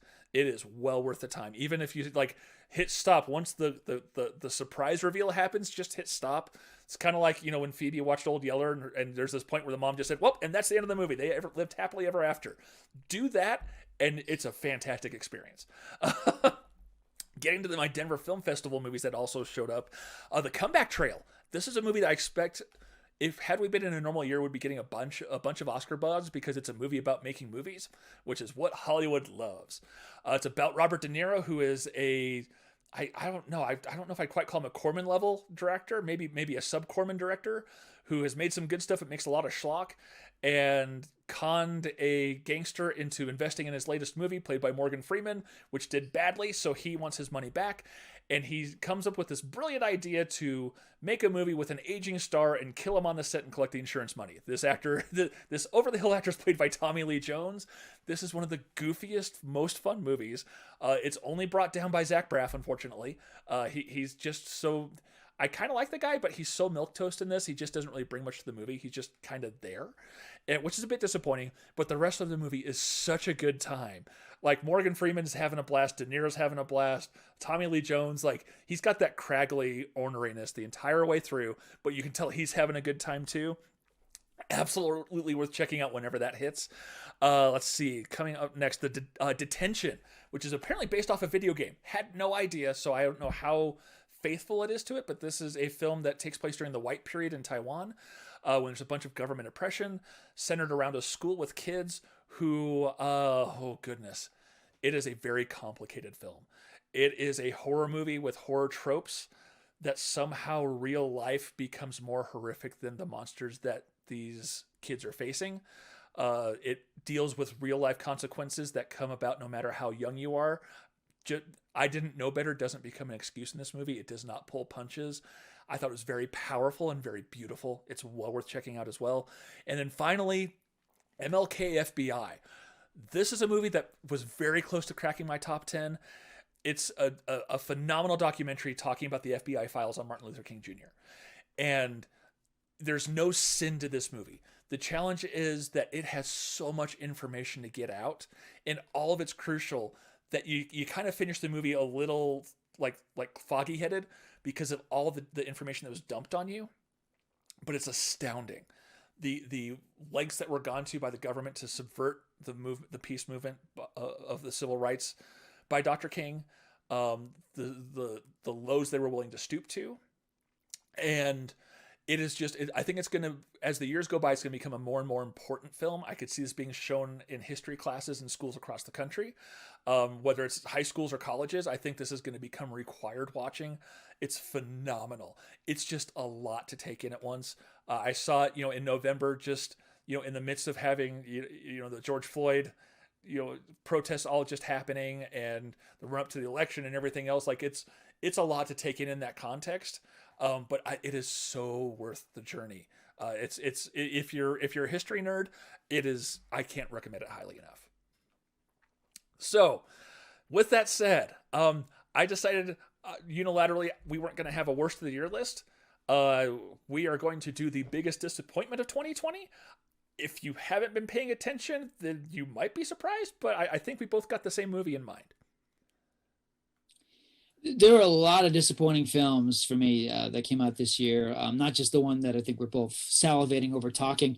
I'll mention a couple. Okay. I think it's funny because typically when the years pass, I don't remember, like, for example, what my worst pick of 2017 was. I tend to put them out of mind, and then I'll go back and look at my list and be like, oh, that's right. There were a lot of films this year that were disappointing. I'll tell you one that I gave it a shot, and I was kind of patting myself on the back for even giving this movie a shot, and it did not reward my patience. Do you know Kenny Miles? Sounds vaguely familiar. Yeah, you might recognize if you see him. He's a super cool guy, movie critic. He writes for Cinema Score, really nice guy, Denver guy, and he loves to torture all of his friends by putting up that picture that he took with Rachel McAdams a few years ago. Anyway, I really like him a lot. He's a really sharp, really smart critic, and he has been writing months and months and months about this film he saw called The Painted Bird. And he spoke about how there were walkouts, and, this movie has, audiences are revulsed by it and repulsed by it and hate this movie. So I thought, let me give it a shot, because I read the book by Jerzy Kosinski, which is a horrifying book about this little boy who escapes the Holocaust, but he goes from town to town, and every town he goes through, it just gets worse. He encounters everything from pedophilia, bestiality, cannibalism, abuse. A guy gets his eyeball plucked out. The book is horrifying. Movie. Exactly. It's basically just about how this kid, his resilience, how he manages to survive by sheer luck over the course of a war-torn world where Nazism and just barbarism is taking over. It's a horrifying book. It's so they did this movie of it, which is in black and white. It's 3 hours long. And it's got some names in it. Udo Kier is in there. Barry Pepper, Harvey Keitel, I guess, is the biggest name. Despite the pedigree, despite the fact that it's, does not flinch from portraying all the stuff that's in the book, it's not a good movie. It's just a freak show. It doesn't capture the heart of the book, because the book did have a heart, even though it was quite shocking. And I can't say I disagree with anybody who walked out of it when it was in the theaters. And, and I'm feeling like an idiot for giving this 3 hour black and white horror show a shot, but, sometimes you get punished. Instead of harping on the worst, on more disappointments, I'll just jump to my worst film of the year, which is not, actually, because I want to talk about Wonder Woman, but I'll tell you the number one worst film of the year. Not Wonder Woman. I guess I'll say really quickly, because we can jump off of that. I think the first 10 minutes of Wonder Woman in 1984 are wonderful. I love the first 10 minutes of the film completely. A film that I saw that had no value is a Blumhouse film called The Hunt. This is a film that was postponed numerous times. I despise this movie, and I don't care what political corner you sit in. The film is moronic in terms of its politics. It is not satire. It is a dumb movie, a really dumb movie. It wants you to be dumb. It's dumb. It's like a lobotomized battle royale. There is potential for satire here, and the movie just completely misses it. It's the last film I saw prior to the coronavirus outbreak, and I can't even tell you how upset it made me that for 7 months, this was the last thing I saw in the freaking theater. This terrible, terrible, terrible movie that Hilary Swank, unfortunately, is in. This film is best forgotten. It is a film, it's very of its time, but in a way that it's instantly dated. I don't wish this film on anyone. I just wish you wouldn't hold back so much, man. I know. Sorry. One of these days I'll learn to express myself better. It's all good. I have heard varying opinions about that film. I know some people who really thought it was fantastic. So interesting. Do you want to talk about the other movie that you watched just to get it out of the way? That you were like, oh, I remember Dave hated this movie. Yeah, sure. I got to say, I did like it much more than you did, though I'm not crazy about it. I was curious because you mentioned early, it's been over a year, I think, you saw a film called The Lodge, and it was Denver Film Festival, right? 2019, yes. All right. Well, I got sent a screener for it this year because it did get a very limited release. And I thought, well, this is interesting. This is one that Dave hated. And I was intrigued because I like this sort of gimmicky concept for a horror film. There were 3 of these films this year. There was one that Dave Franco directed called The Rental, which, similar setup. It's like these movies are demonizing, um, getaway homes, like the 1% enjoying their timeshare, basically. They're demonizing that. So The Rental was a Dave Franco movie, and the setup is they go to this wonderful house. Oh, it's fantastic. It's isolated, but then it becomes a slasher film. Not memorable, not really original or really that good. It had a good cast. Alison Brie, Luke Evans is in it, but yeah, it's not good. And then there was a very low budget movie that premiered on Shudder called The Beach House, which also got a limited release. Not very good. It's the exact same setup, and it turns into body horror. And The Lodge, I mean, this is from the filmmaking team that made Goodnight Mommy a couple years ago, which I know a lot of horror fans really liked. The Lodge, I mean, it's a punishing film, and it's punishing by design. There's a lot of things I admired about it, particularly the performances. Cults scare me in general, so the movie definitely got me in that way. And being a kid who dealt with my parents breaking up and seeing my parents date other people, that element really connected with me in this movie. The main actress, Riley Keough, I think her last name is said. I may not be pronouncing that right. This is Elvis Presley's granddaughter. Great actress. I thought she did a fine job.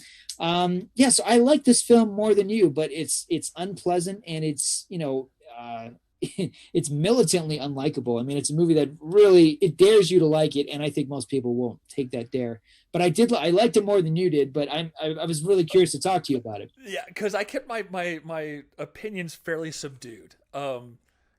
Good friend Larry Sternshine, I unloaded on the movie to him because he's like, "What'd you think?" And I was like, "F this movie," and it was yeah.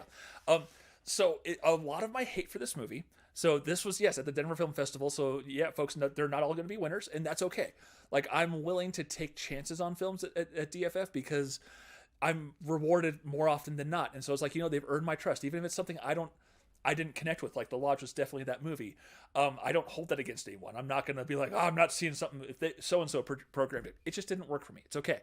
As a parent, a lot of my parenting style has come from trying to understand the world from my daughter's point of view.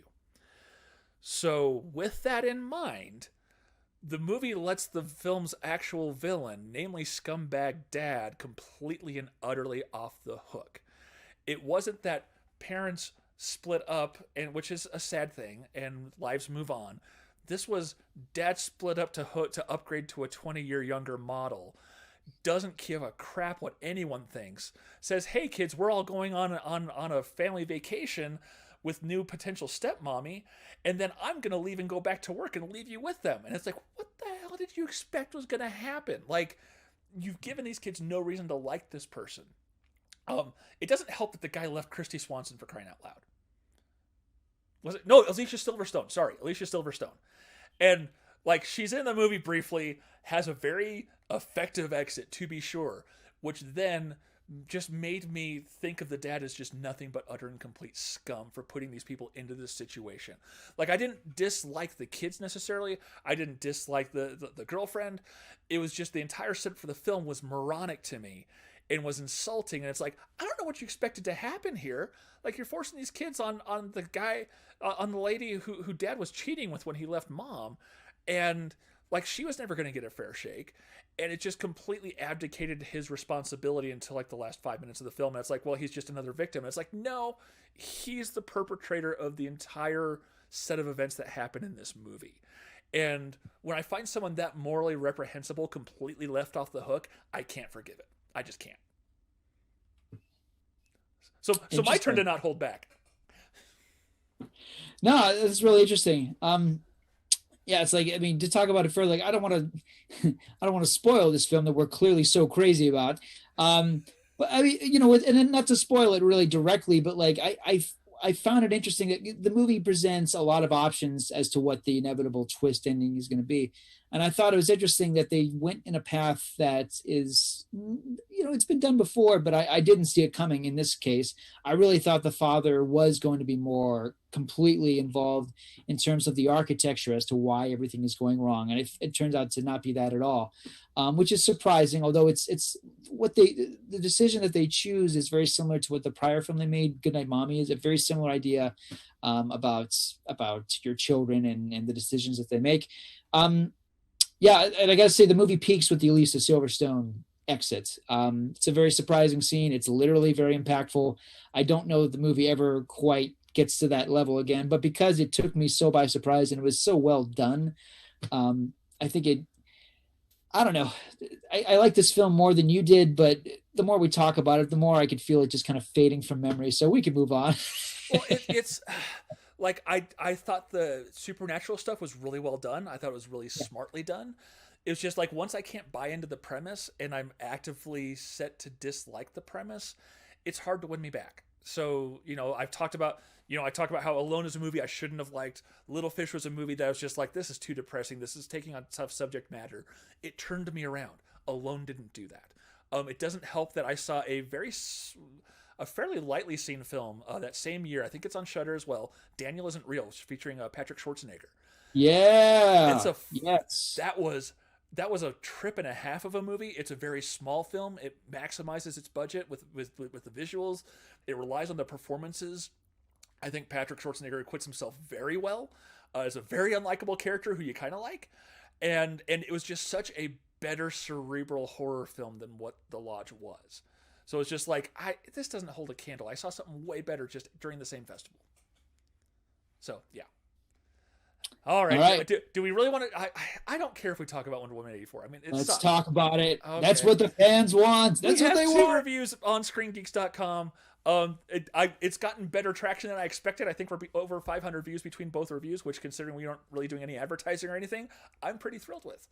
I'll let. Do you want to take the baseball bat first? Sure. I'll take a whack. I'll take the first swing at the pinata. No, I mean, this movie opens so well. The opening scene is so majestic and exciting and well done. And it sets up, I mean, it just shows how bad the screenplay is because it sets up the obvious ending. This little girl obviously won the race. And, because of some dumb law that Robin Wright is upholding, the kid didn't really win this race, even though she clearly did. And, that the movie has to end where she has a chance to like throw a javelin through a circle. Like it has to be the ending of A New Hope. That's clearly what the movie is going towards. And it doesn't give us that. And instead it's a lot of nonsense. Two guests that we've had on the show. I love that. Let's see. Christian Toto compared it to Superman 3. And Walter His episode's coming. His episode's coming. It hasn't aired yet, but it's coming. Okay. And Walter Chow compared it to Superman 4. So these are not rave reviews, folks.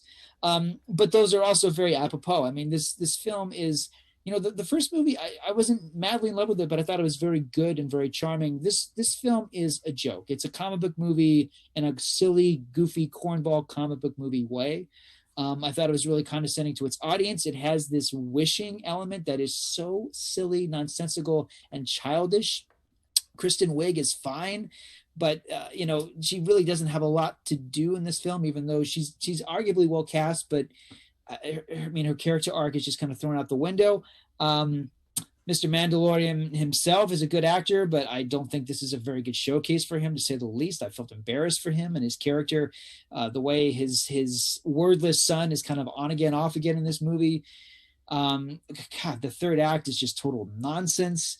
The movie is making up its rules as it goes along, which wouldn't be a problem in a film like this that's fanciful, but it felt like it didn't even want to follow its own rules. The whole thing of how they brought Chris Pine back is bizarre, to say the least, not to mention a bit of necromancy in the part of Wonder Woman. It's a pretty appalling film. I don't think it's the worst film of the year because, again, it has those opening 10 minutes, which are splendid. I'm watching it like a lot of people. I watched it at home on my laptop, and I thought, wow, I got to see this in the theater because look how good this is. And then once Gal Gadot enters the movie, I thought, no, I'm good. I've seen the best part of the film. I'm not going to pay full price to see this really amazing scene again, even though that part of the film, which the movie never goes back to, never refers to again. This movie peaks very, very early. It's a very long 2.5 hours.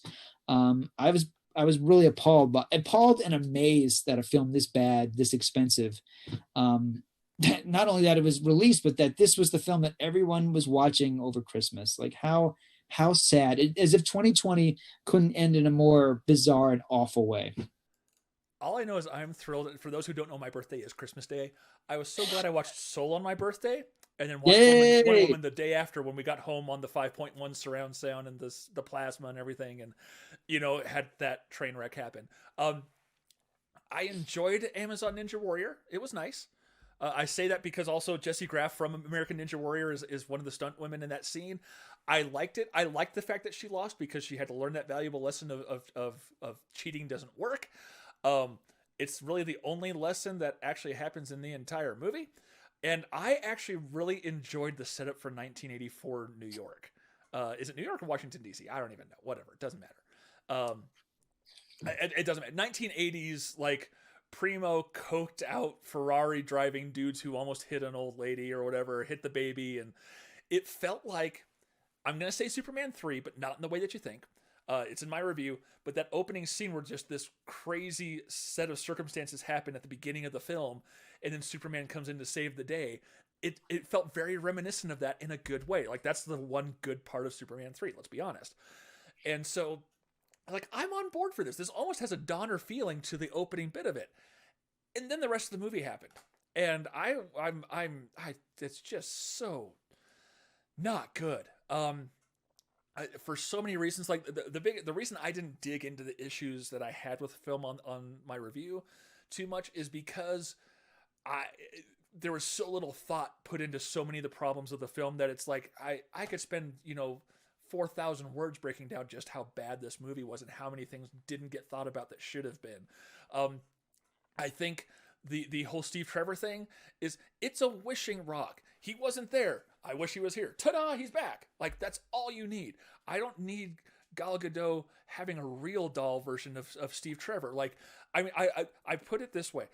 What if Steve Rogers comes back to the present in the Avengers, gets the same wishing stone, and that had happened with Peggy Carter? It wouldn't. Whoever thought of that would be blackballed from the industry forever, and rightfully so. There was no point in doing that. The film took away Diana's agency in so many ways that it's just completely unforgivable. I like Wonder Woman a lot more than you did. I think it's easily the best DC film of the DCEU. I like it unabashedly until, Ares has that weird ass mustache with the helmet. It doesn't work for me. But it is the height of what DC movies can be. That No Man's Land scene still brings a tear to my eye. It's a phenomenal film. It has a lot of heart in it. It shows that Gal Gadot can act. And then we got this pile of crap. And Kristen Wiig was completely wasted. I haven't told you this. Oh, we were watching it. I'm like, your wife Julia is like the coolest version of Kristen Wiig in that movie. Like they say the actualized version of her is turning into Cheetah or whatever. No, that's Julia. Just be honest, like, for us. So I said that and Steph's like, dang it, I can't not see that now. But like neither can I. You can't not. Yeah, it's yeah. Well, I hope you think that way. I had a very personal reason for hating the fact that Max Lord was used. He killed that character was used to kill one of my favorite characters in the comics. And so as soon as he is revealed he's the bad guy, I'm like, well, that's cool. As long as he dies at the end, then that's okay. I'm down with that because he needs to die. Like, justice for Ted. For those the comic nerds who know what I'm talking about, cool. If not, it's okay. But he was such a bumbling idiot that he was just a con man trying to make his way through the world, that I couldn't buy for a second that he would have had the mental wherewithal to seek out what this thing was in the first place. And it's just one of many issues with the film. Like, there's just too many to keep going on with. I know Patty Jenkins was given a lot more creative control in the film, and unfortunately, as soon as they're like, they greenlit Wonder Woman 3 already, I'm like, I don't know that I'm going to be there for it, kids. If this is what portends what's to come, I think I'm going to tap out, because this was a dumpster fire from beginning to end. The fact that I don't care that we're getting to spoilers here. I don't care. The fact that Steve was the one who had to make the choice to say, I need to go away, as opposed to Diana having to come to this heartbreaking realization on her own, completely destroyed any kind of agency and the strength that is within that character. I'm not going to get into the superficial reasons of, oh, well, you're beautiful, blah, blah, blah. I understand there's hurt there, but the way it was a complete cop-out how they had Steve exit the movie. He made the decision, she didn't. And it really undercut the power of that character, and it's kind of left and right. Diana is undercut. Her agency is undercut left and right through this movie, and I once again, like with the Lodge, I can't forgive that. I don't understand that whole aspect of the film. Occasionally, I think back to, really wonderful romances I had in high school or college, that happened, 10 years ago, 11 years ago. And I think, oh, that was nice, but, I don't have those feelings anymore. And I've moved on and, and life has happened. I don't understand how she could be pining over this guy, pining being the word. I don't understand how she could be pining over this dude over decades and decades and decades and decades and decades. I don't understand it. He was clearly the first great love of her life, and that's charming and cute. But this is a completely different time. The way he's brought back is creepy as heck, and the love story element that I thought was very natural and welcome and really good in the first film, it's bastardized in this movie. I loved the way that Chris Pine was made to be, as we've spoken about this, the female sidekick role. Like he was basically that screaming, girl on the side, while Wonder Woman was, in the obviously the total reversal of that. I thought it was really empowering and really interesting and novel. And in this movie, I understand why you want to bring Chris Pine back, but I can't believe that it's. People always pick on Kirk, Spock, and McCoy singing "Row, Row, Row Your Boat" around the campfire as being one of the low points of a great franchise. But I think that movie's got nothing on the magic wishing rock in this film. My gosh, just appalling. So dumb. Yeah, I don't want to end the show on a bad note, so I think I'm gonna stop where I'm talking about Wonder Woman 84, and say. Thanks very much to the Denver Film Festival and Mile High Horror Film Festivals for letting us view so many amazing films. As well as the Hawaii International Film Festival letting you. Thank you. Yes, also the Hawaii International Film Festival blessed me in such a big way this year, so thank you as well. Yeah, it's been a surprisingly good year. Like once everything's shut down, you're like, well, there's nothing coming out. And I mean, we've been deprived of the upgrade from The Rock to John Cena in the Fast movies. I can't wait for that. I'm going to see it because I have to see how much of a dumpster fire that's going to be. Because I have to say, John Cena was magnificent in Trainwreck. Playing Amy Schumer's boyfriend, he was fall down hilarious. Yes, he was. Yeah. I love Bumblebee to death. I think it's a fantastic film because of Haley Steinfeld, not because of John Cena. So that one's going to be a special kind of weird. It's going to be interesting to see what we have come up this year. But with what we lost, I thought that we were going to have a very much a lesser year, and we've had some surprisingly good films. I think wouldn't have had the shine that they got had those big movies come out. So I mean, I'm bummed.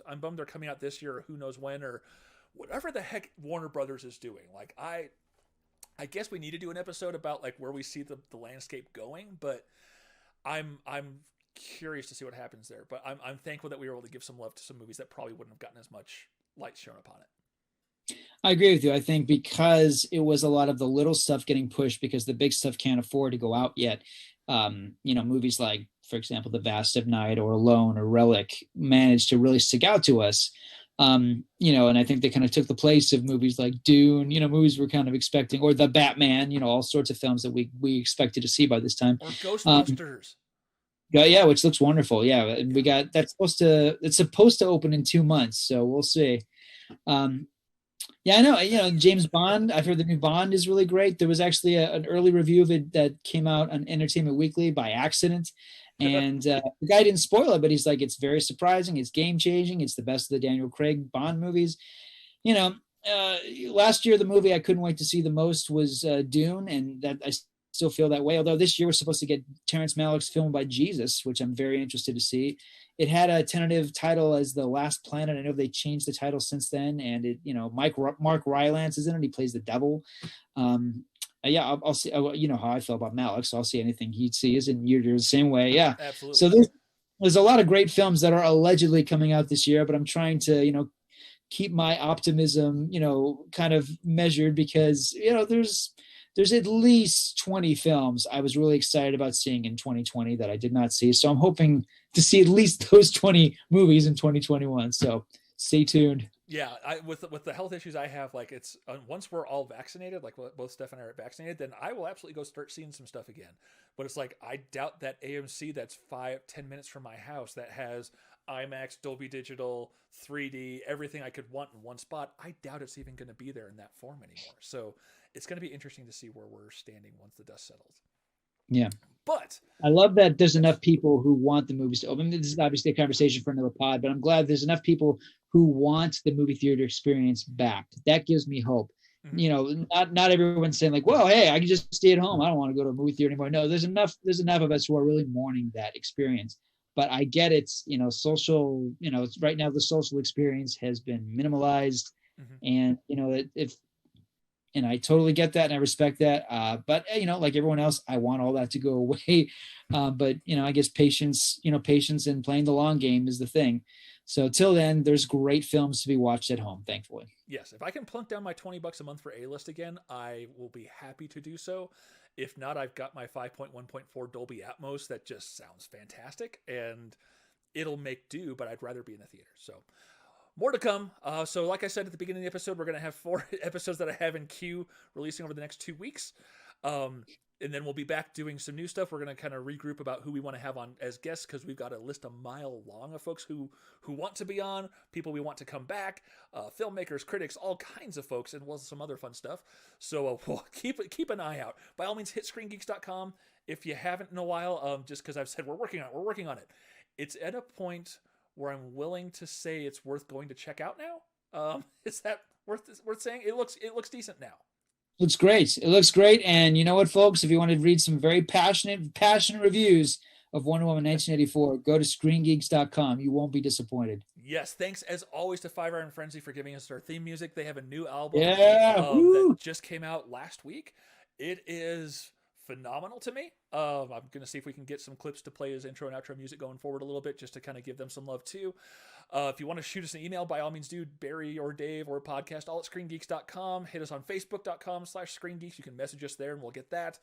YouTube.ScreenGeeks.com. I forget the voicemail number, but oh well.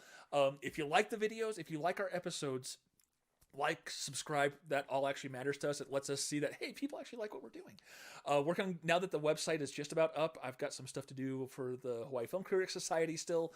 But then I'm going to work on getting the podcast feedback up and running so that you'll be able to get this stuff via audio, which I know is how a lot of folks would prefer to get it. So we're going to try work our best in the next month or so to get that completely back up and running for them. But until next week, this is Dave. This is Barry. Thanks for listening. Thanks for being with us throughout 2020, and we're going to have some fun in 2021. Take it easy. That's right. Happy New Year.